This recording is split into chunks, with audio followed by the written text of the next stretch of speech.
बच्चों, हमारा अगला प्रकरण है टॉपिक, इस पाठ का अंतिम टॉपिक, वर्ग समीकरण का उपयोजन, एप्लीकेशन ऑफ क्वाड्रेटिक इक्वेशन। जाने अनजाने दिन प्रतिदिन व्यवहार में बहुत सारे ऐसे मुद्दे, बहुत सारे ऐसे प्रश्न उठते हैं जिनका हल वर्ग समीकरण द्वारा बड़ी सहजता से किया जा सकता है। अब प्रश्न संग्रह 2.6।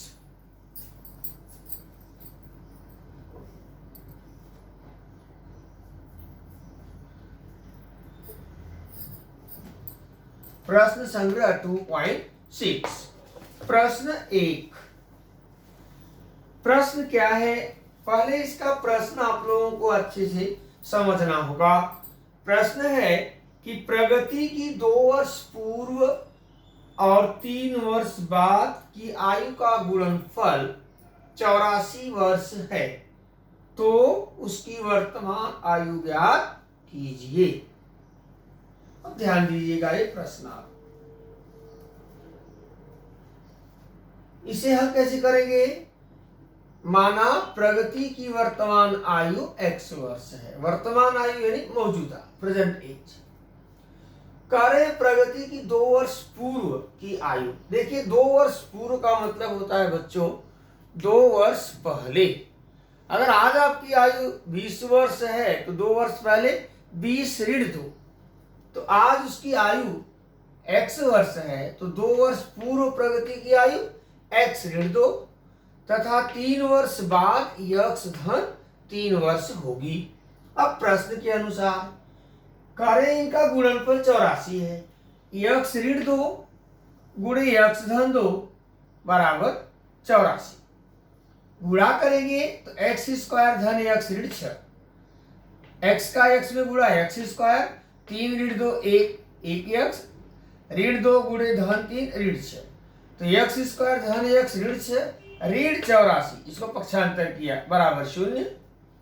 x स्क्वायर धन x, ये ऋण 6 ऋण 84 का मतलब ऋण 90 बराबर 0। अब 90 का खंड करना है, 10 9 90, क्योंकि अंतर 1 होना चाहिए। अंतिम पद ऋण है तो एक धन होगा एक ऋण, बीच का पद धनात्मक है तो बड़ा गुणनखंड धन होगा। x स्क्वायर धन 10x ऋण 9x ऋण 90 बराबर 0। आगे की जानकारियां बहुत सिंपल है। ये एक समूह हुआ, दूसरा समूह x कॉमन, x धन 10 ऋण 9 कॉमन, x धन 10 बराबर 0।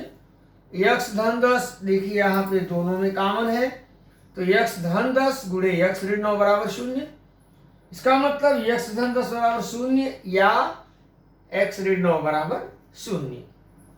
x बराबर ऋण 10 या x बराबर 9, किंतु x बराबर नहीं है ऋण 10 के। क्यों? क्योंकि आयु ऋणात्मक नहीं होती है, इसलिए प्रगति की वर्तमान आयु कितनी होगी? 9 वर्ष।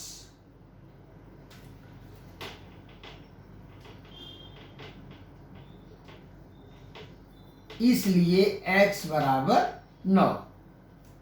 उत्तर क्या होगा? प्रगति की वर्तमान आयु 9 वर्ष। सही गलत की पहचान कैसे करेंगे? अब मान लीजिए प्रगति की वर्तमान आयु 9 वर्ष है, 9 में से 2 घटा दिया, 2 वर्ष पूर्व, 9 में 3 जोड़ दिया, 9 में से 2 गया 7, 9 3 12 बराबर 84। यह उत्तर का सत्यापन हो गया बच्चों। 2 वर्ष पूर्व 7 वर्ष, 3 वर्ष बाद 12, 12 7 84, और यही है गुणनफल 84। ठीक है। अब दूसरी सवाल क्या है?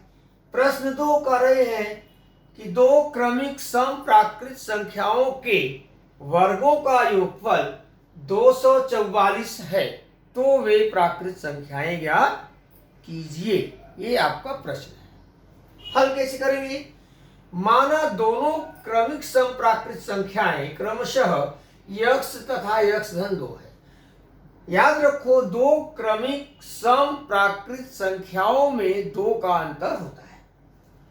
प्रश्न के अनुसार इनके वर्गों का योगफल x वर्ग धन x धन 2 का होल वर्ग बराबर 244।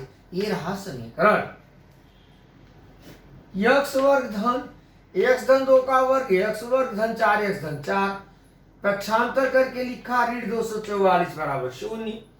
x 2x वर्ग धन 4x ऋण 240 बराबर 0, x वर्ग धन 2x ऋण 120 बराबर 0, 2 से भाग दे दिया। अब 120 ऋण है, इसका गुणनखंड करना है। अंतिम पद ऋण है, एक धन एक ऋण, मध्य पद 2 है, तो 12 दहा में 120 और 12 में से 10 घटेगा 2, तो x वर्ग धन 12x ऋण 10x ऋण 120 बराबर 0। 2 समूह देखिए बना दिया, कॉमन लिया x धन 12 ऋण 10 x धन 12 बराबर 0, x धन 12 दूसरे कोष्टक में यहां से x और ये ऋण 10 बराबर 0। इसका मतलब x धन 12 बराबर 0 होगा या x ऋण 12 बराबर 0, क्योंकि दोनों का गुणनफल दोनों एक साथ 0 नहीं हो सकते, अलग अलग होंगे। x बराबर ऋण 12 या x बराबर 10, किंतु x बराबर ऋण 12 नहीं होगा क्योंकि प्राकृत संख्या ऋणात्मक नहीं होगी, इसलिए x बराबर 10, तो x धन 2 बराबर 12। संख्याएं क्या हो गई 10 तथा 12। अब देखो प्रश्न कर रहे हैं इनका वर्ग करो, 10 का वर्ग 100, 12 का वर्ग 144, दोनों जोड़ दिया 244, इसका मतलब आपका उत्तर बिल्कुल सही है।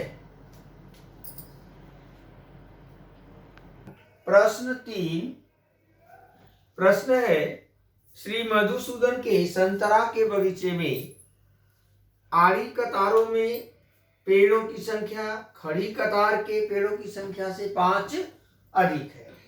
यदि संतरे के बगीचे में कुल 150 पेड़ हो तो आड़ी तथा खड़ी कतार में पेड़ों की संख्या कितनी होगी। इसके लिए निम्नलिखित प्रवाह आकृति के आधार पर हल कीजिए।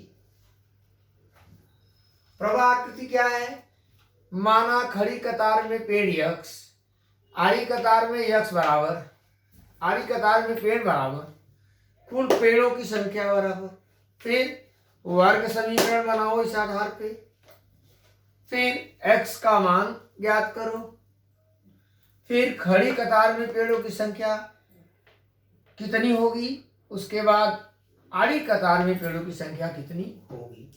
ये पूरा प्रश्न है। अब इसको पहले आप हल करेंगे, फिर प्रश्न के बॉक्स में आकृति में उसको उत्तर सही सही भरेंगे। तो हल क्या है, माना प्रत्येक खड़ी कतार में पेड़ों की संख्या बराबर x।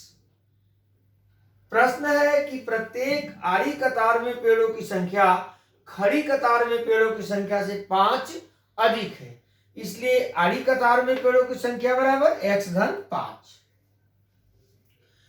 अब कुल कितने पेड़ हैं 150, तो प्रश्न के अनुसार x इंटू एक्स प्लस 5 बराबर 150,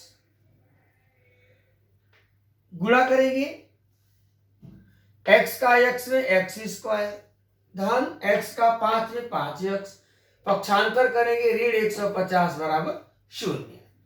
अब 15 दहा में 150, बीच का चिन्ह धन है इसलिए बड़ी संख्या धन होगी, x स्क्वायर धन 15x ऋण 10x ऋण 150 बराबर 0। x कॉमन x धन 15 ऋण 10 कॉमन x धन 15 बराबर 0।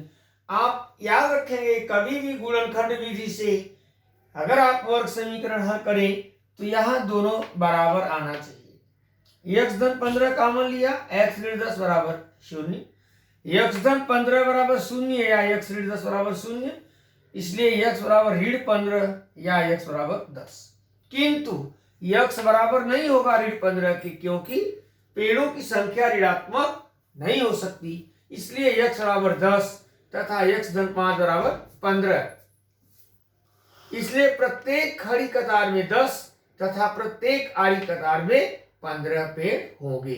अब आपको इनके आधार पे यहां भरना है। पहला कॉलम क्या है, माना खड़ी कतार में पेड़ x, इसलिए आड़ी कतार में कितने पेड़ होंगे x धन 5, तो यहां आप लिखेंगे x धन 5। कुल पेड़ों की संख्या x इंटू एक्स धन 5। अब इस आधार पर वर्ग समीकरण बनाएंगे, तो वर्ग समीकरण क्या बनेगा, x into x plus 5 is equal to 150। अब वर्ग समीकरण हल करेंगे तो x का मान यानी x बराबर, देखो x बराबर कितना आया है 10, इसलिए खड़ी कतार में पेड़ों की संख्या कितनी होगी 10। आड़ी कतार में पेड़ों की संख्या 5 अधिक है, तो 10 धन 5 मिलके कितना होगा 15। आपको भी मैं सलाह देता हूं, पहले प्रश्न को पूरा हल करेंगे, उसके पश्चात ऐसा आप प्रवाह आकृति बनाएंगे बाद में और उसमें उसको सही सही भरेंगे।